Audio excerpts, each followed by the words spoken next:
Welcome to another installation of the Holden project. Today we'll be setting up a 12 bolt Chevy rear end without any special tools except for a dial indicator and a 1/4 inch bar style torque wrench and an impact gun and a breaker bar and a lot of patience and a helper and a press. But anyway, let's get to it.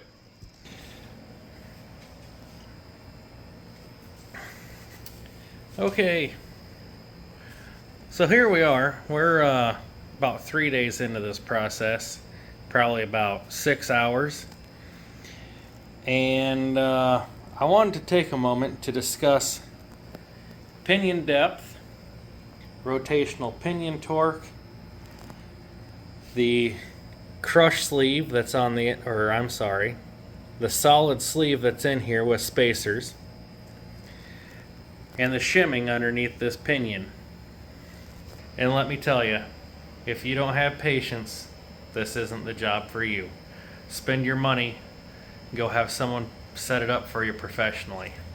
This is my first time doing this, and it's probably going to be my second to last. So let me rip this down and we'll have a discussion. Okay, I'm going to call this the pinion assembly.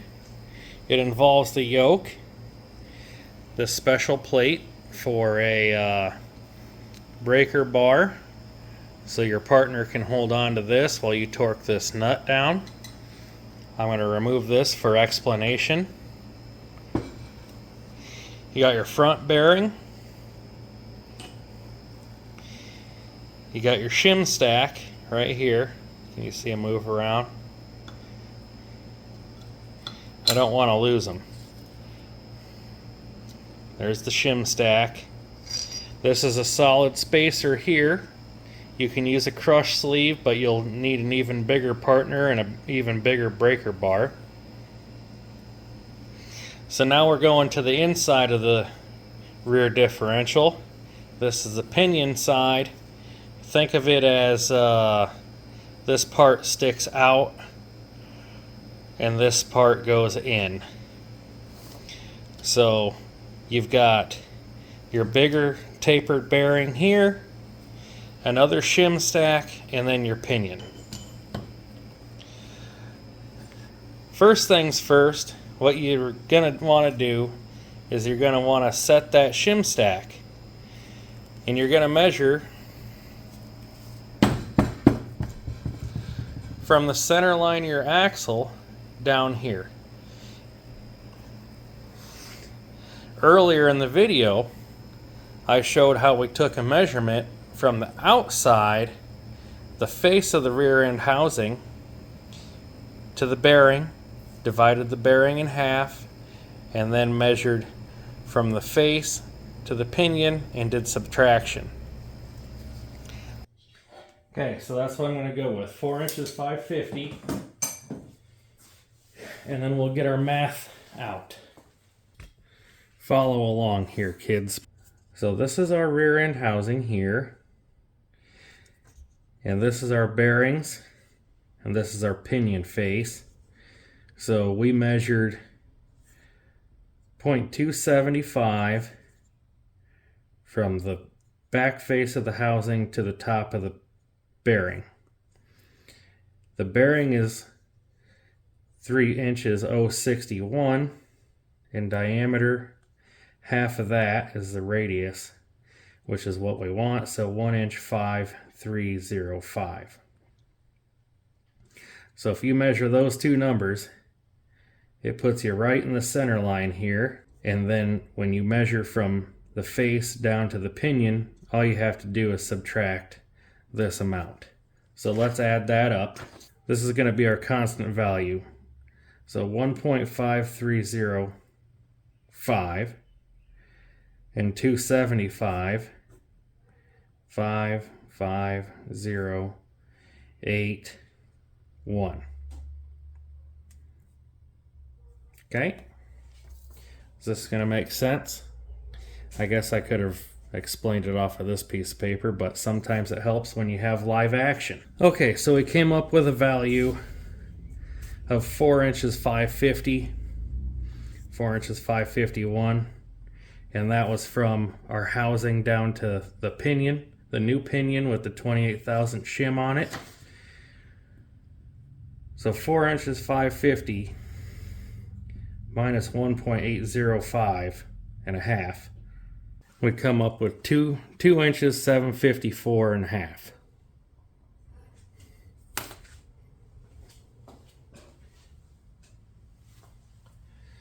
And we're looking for 2 inches 751. So we have to make up 3,000 somewhere. So we had a 28,000 shim. That gave us that number. So if we, let's see, we need to bring that up. So I need to go 32 thousandths. No. 31. So let's set up shim stack and do that. That's what these numbers are here. You'll see on the front of this pinion, it has a recommended starting depth of 2 inches 450. Nope, that's a 7. 2 inches 751. And that would be to start your mesh process. So what you do is you take this pinion out, add a shim, measure, subtract, come up with math, do it 2 or 3 times, and then hit the number. Okay. Since we're going to run a solid spacer in this, you can see it has a small amount of taper to it. Taper fits upward. This bearing and the shim stack fit down. And then we torque this nut to 150 foot-pounds. The more space that you have in between this bearing and this bearing lessens your preload. Okay? It seems kind of counterintuitive until you're putting this thing together and you're like, whoa, what's going on? I added way more shims and I'm getting a looser number. Shouldn't I be tightening up? Nope. The less shims bring these two bearings together and tighten the preload on the pinion yoke. So remember that. I have probably 2 hours fooling around with this mess. I got it zeroed in, and that's kind of where we're going to start at. Okay, so since we've got this pinion tore down, let's kind of go through the steps. So what you see on my right hand side here is the shim pack that they sent. What I did is I went ahead and I took all these and I measured them by thousandths of an inch with my caliper, and I set them up for easy math. I did exactly the same thing for the front side of the pinion shim, or this would be the inside of the case, this is the outside, so these are yoke shims, these are pinion shims, and just kind of measured them out, labeled them. And what did I land on? Well,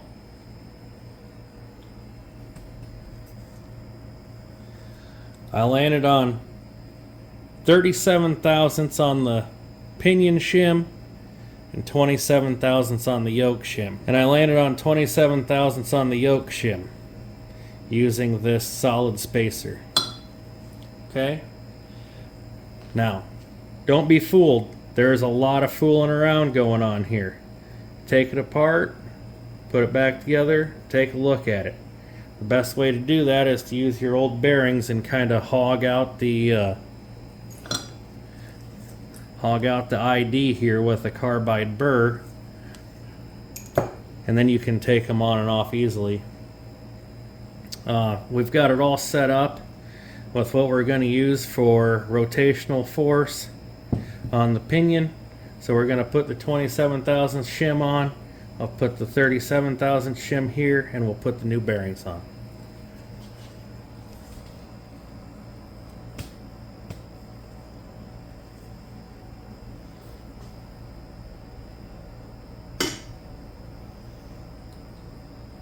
Cleanliness is next to godliness, they say, and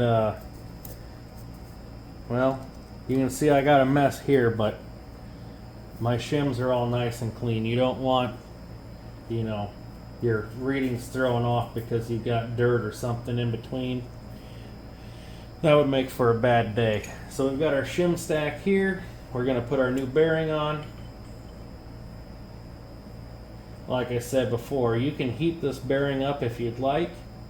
Otherwise, you're going to press on the ID of this bearing and push it down to make contact with your shim stack. So we'll have to find something that's the same diameter and then move on from there.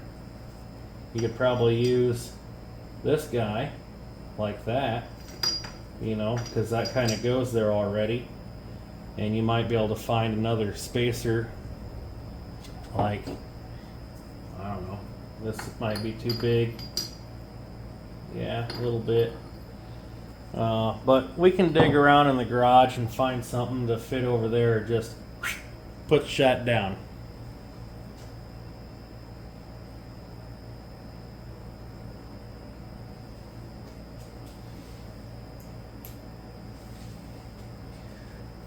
So after just a half a second of looking, why don't we use this one that we just hogged out? We'll set him up here like this, and then we can use, let's say, a sun gear from a transmission or something of that nature. You could use black pipe. You could use whatever you wanted to. Let's see, that might not work because it's hollow on the top. You could use a socket. Alright, we found some crap laying around here, so let's see what we can come up with.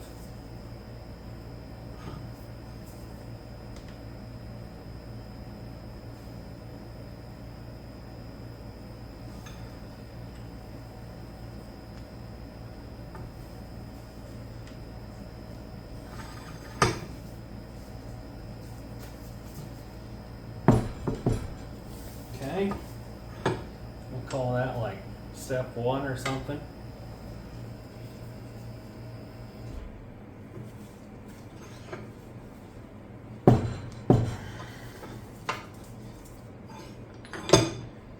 So, there we are. We got our new bearing on there.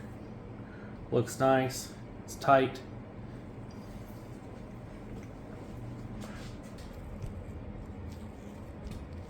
So what's our next step gonna be? Well, make sure that everything is clean. Lubricate this with some gear lube here. Make sure that it isn't in there dry. Other points, file this down. Get rid of all your burrs. I use just a standard bastard file.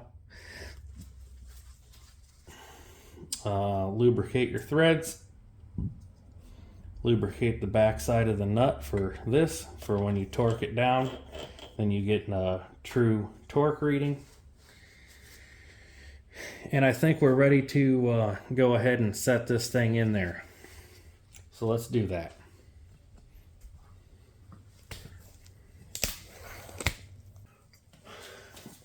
Okay, we're going to pitch this thing in from the back. The taper goes towards the front, like that. Then your shim stack goes in.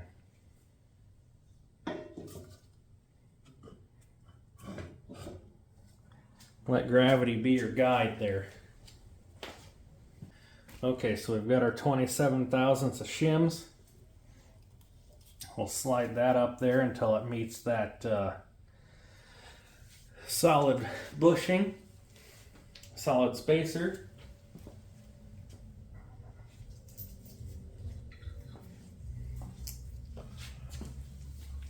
Again, we've lubricated the bearing here, and we're just going to go ahead and put it in. This one goes this way,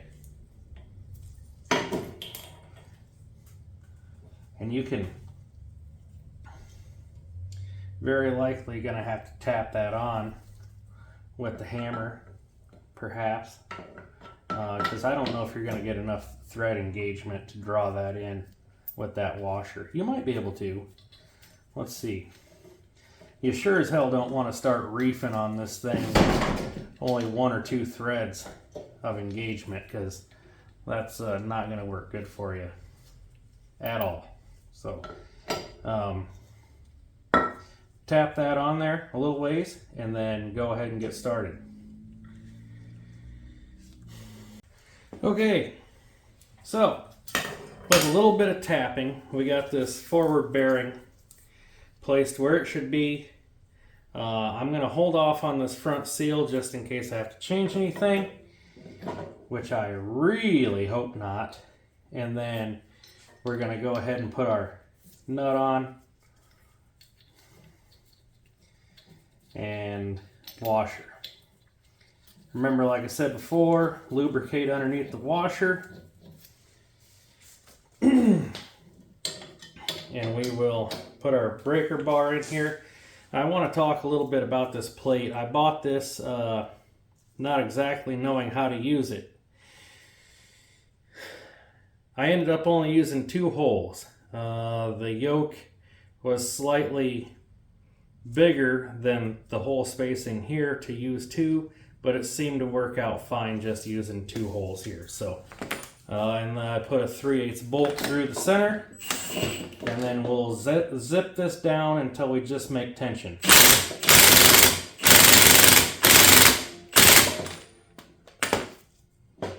We can still go back and forth here, so a little bit more.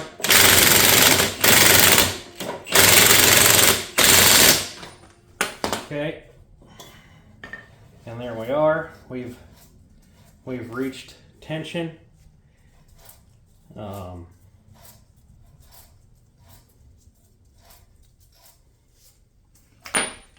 I don't think that I put the torque wrench up very high. I don't think we hit our 50. No, we're only at 2 foot-pounds. Again, I'm leaving this seal out until I get our mesh back there dialed in. And then we'll go from there. So let me call my lovely assistant, and she'll hold this while I torque the bearing down, and then we'll be good to go. Oh, hey there, folks. Down here at the old Brother's house, Professor. The professor. And we just spent, oh, I don't know. Well, Matt said he spent about 12 and a half hours yesterday shimming up the pinion for his rear end here for the 69 GMC. And, you know, you just use all these shims and things and put it together, check your rotating inch pounds, take it back apart, do it again, take it back apart, do it again. Try to get the right combination of shims until you reach, was it 13 to 15 inch pounds or something like that? Something in there. And we finally got her. Ish. So he threw his seal in here, didn't put it in upside down like I did, and he put enough grease around the spring that he'll never need to lube anything on the truck again.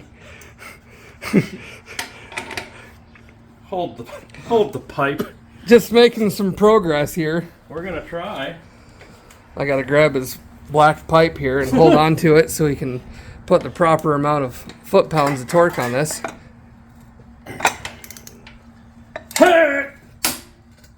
Oh, there's about 375. That should be just right. And then now, if he gets his little inch-pound torque wrench out, I'll show you what I'm talking about with... He's probably already explained all this to you guys, but Yeah, but it's probably boring as hell. that's okay. We'll get a line of Z's off of somebody. Have you guys read any of Mr. Don Hoffman's comments? If you haven't, you should go back through the comment section on the videos and read them. We get a hell of a kick out of them every week. And we appreciate Don coming back to watch our stupid videos every week. We do. I'm going to give it a slight adjustment. And what'd you get for inch pounds on the dial there? We're a little over. But I think we just need to tap.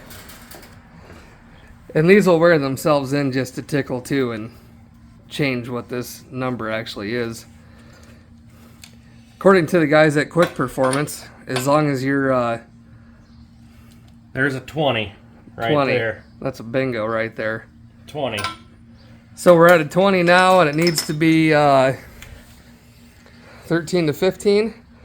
But I bet you get this thing on the road, and once the teeth get worn in a little bit, she'll be right there in spec where it needs to be. So now that that's done, I think that's that for that. what do you want to do now? Put that in. Oh yeah, I got to put the ring gear in there. Solid fact. So we're gonna get to twerking on putting this ring gear setup in, and when we start doing that, we'll show you. All right.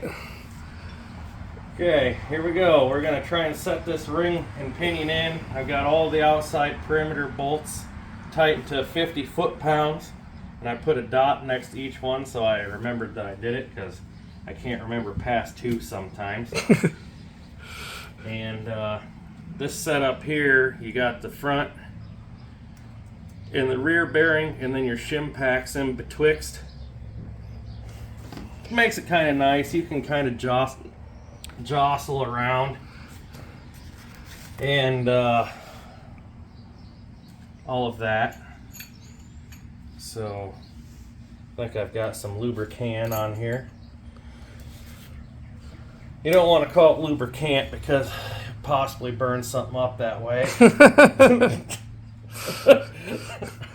So I'm going to start with my shim pack on the right hand side. I'm going to toss this in and try not to put my knee on a Lego while I'm over here.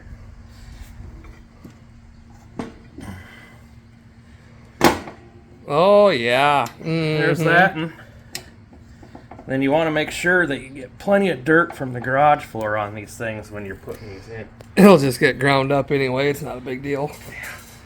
We'll just pretend like you didn't see that yellow marking compound there.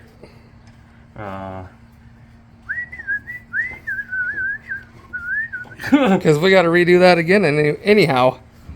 And look at it, I reckon. Would you look at it? And then we got a Madison fur on this one. So. She's really good at letting those go. Yeah. She must be in the house taking a nap on the cold floor. Could be. Oh, for those of you that did order, the pre-sale on the shirts, they're being printed as we speak. And by the time this video comes out, you might be, ooh, excuse me, you might have them. Hard to say. Outstanding. All depends on how our printer prints. The person we hired to print. Local printing. Yep. None of this China bullshit.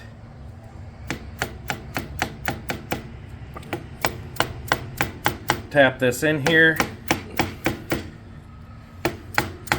This diesel truck that you're about to hear go by.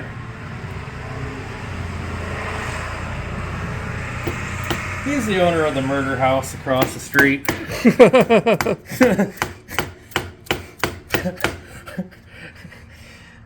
Live, local, and late breaking. On the Ocho. The Ocho. Bold strategy, Cotton. Let's see how it pays off for him. Where's my smaller brass implement. So I use brass. You could, well, I start with this, but I can't get it all the way down in there. I suppose I probably could if I doubled up on the old hammer like this, but I like to just go ahead and tap it in. And there's two reasons for using brass. If you guys know what they are, drop it in the comments section. I'll give you the first one. It's a softer metal than steel. The second one, you guys are going to have to figure out on your own. Okay, gonna toss the bearing caps in, twerk them down to 55.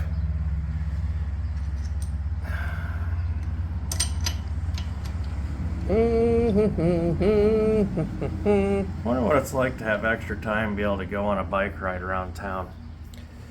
Well, it probably sucks because they were just sitting in their house staring at each other trying to figure out what they should do for the day.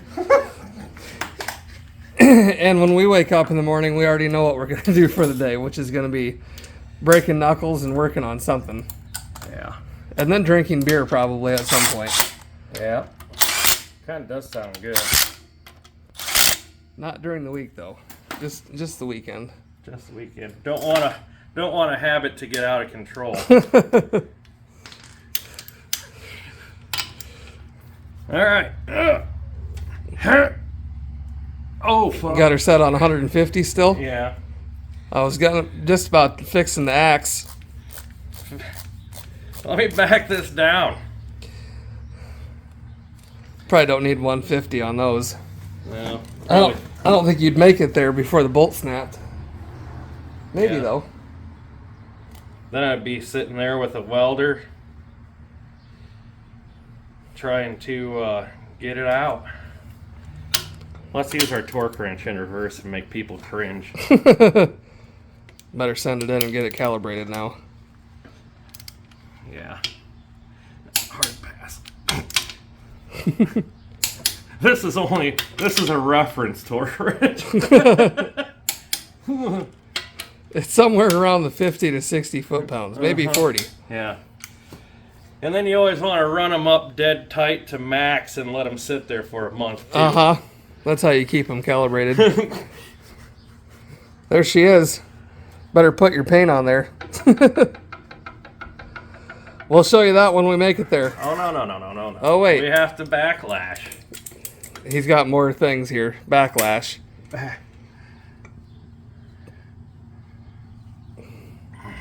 Set our dial indicator up here. Rest it on the 0. Let me swing you around here to the front side. Grab your ranch so you can put that on your french fries. See how many we got. Fudge.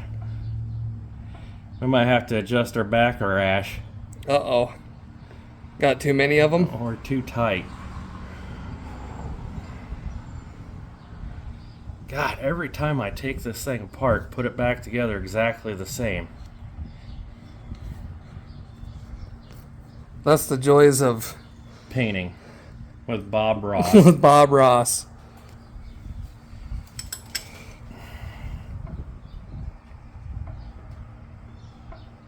Four. Too tight. Well, what do you suppose you're going to do to adjust on that then? Pull up a lawn chair, sit outside, say forget it for the rest of the day. What kind of beer are you going to have? Something strong. You could grow a ponytail and start cracking an IPA. Just kidding. Just kidding, folks. Just making jokes. Don't get all upset at me. Crack-a-lacking jokes. It's a nice gear set. Quick performance. Yeah. 1 day shipping, basically. Yeah. Right out of Ames. Yep. They didn't have to ship it too far. Let's see what my pattern looks like. Probably ass. There's a lot of swearing in this video. That's okay. No one watches them anyway. That's the magic of editing. Comes the UPS truck. Well, don't let Madison see him. She'll be out there trying to get a treat. First she yells at him for 10 minutes and then wants a treat.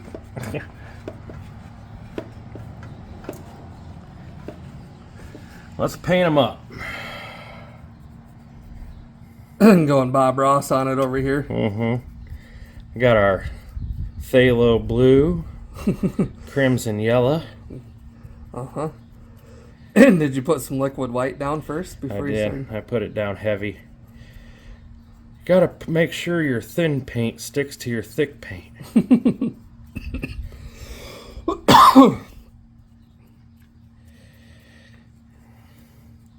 Make sure I get the backside. Hit it. Can you see what my paint looks like back there?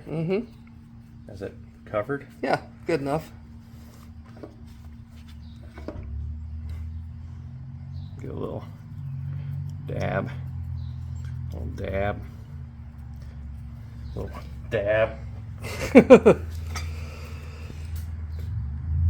we go. Apply slight drag. Using your forearm? Yeah. I suppose you could grab onto a wheel and tire if you wanted.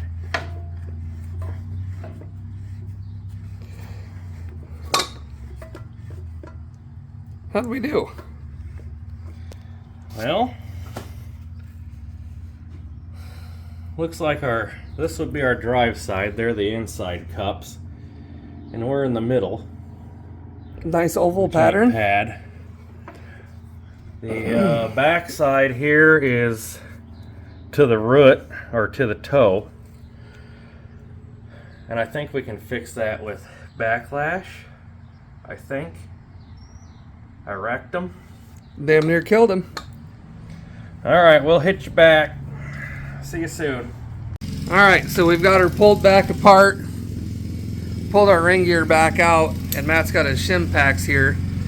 And since our backlash was too tight, he basically took from one side and added to the other to shift the whole assembly, thus giving us a little more backlash. So we're going to try this out.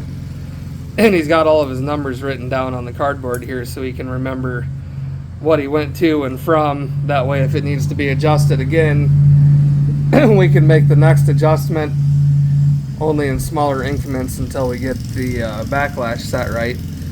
And that ultimately will change our pattern on here as well. I think the pattern's not too far off, but it'll change once we get this all set back in. So we'll get her set back in. Yep. And we'll bring you back and show you what our new backlash is and what the new pattern looks like. Matt's got a beer cracked. Whoop, whoop. Pour a little beer on there and clean up your paint marks.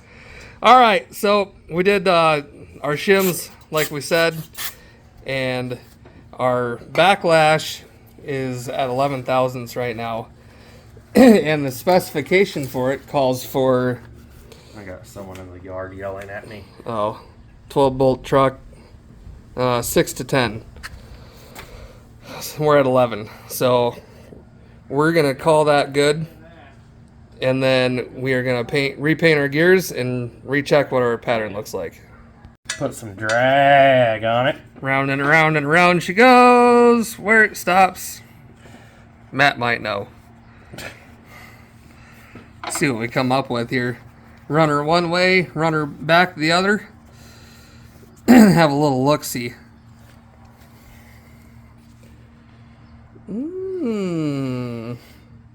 Looks high and in the center-ish.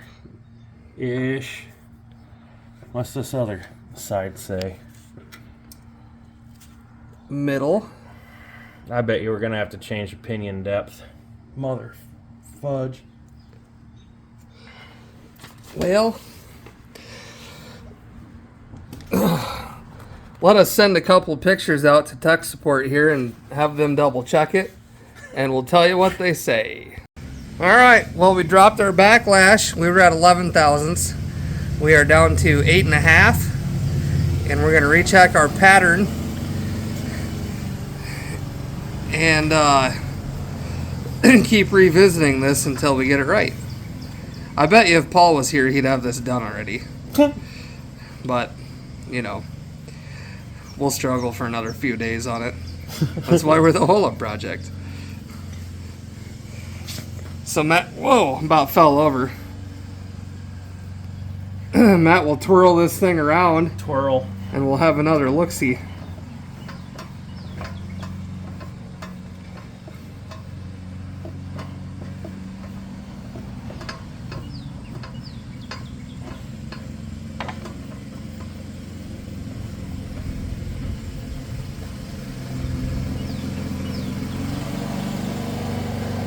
And I don't know if I told you guys wrong, but that's the heel. That's the toe. This is the drive side. And this is the coast side. So how'd we do here? I think it's too low on the drive side. How's your coast side look? Good.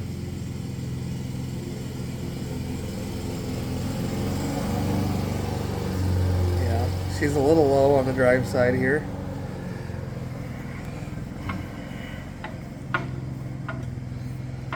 My footballs are flat on the bottom. Yeah, they are.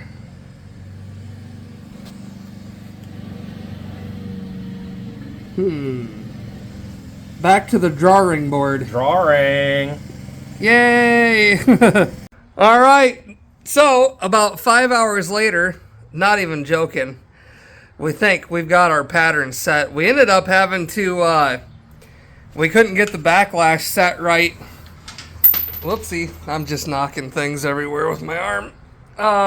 We're having issues with the backlash and getting our pinion depth set right, and we had to pull the pinion back out and press the bearing back off, which went very poorly. That's an understatement. Completely destroyed the bearing, and I had to get another one, so there's delays and, you know.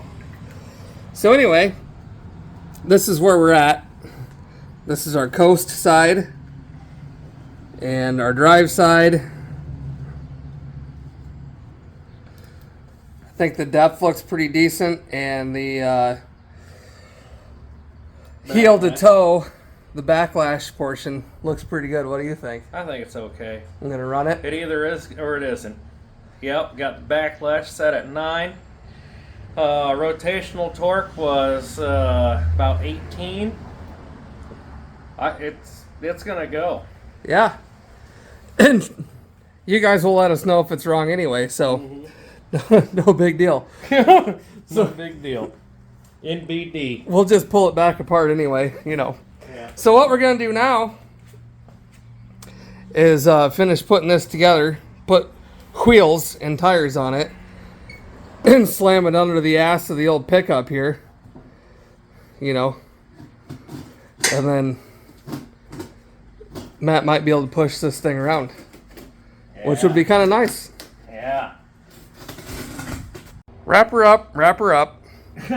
Matt's got the old Flexifor arm wrench out.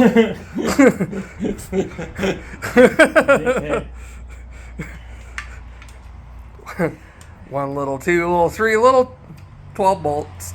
Yep. Your parents, grandparents ever sat you on their knee and sing the little Indian song to you? Ours did.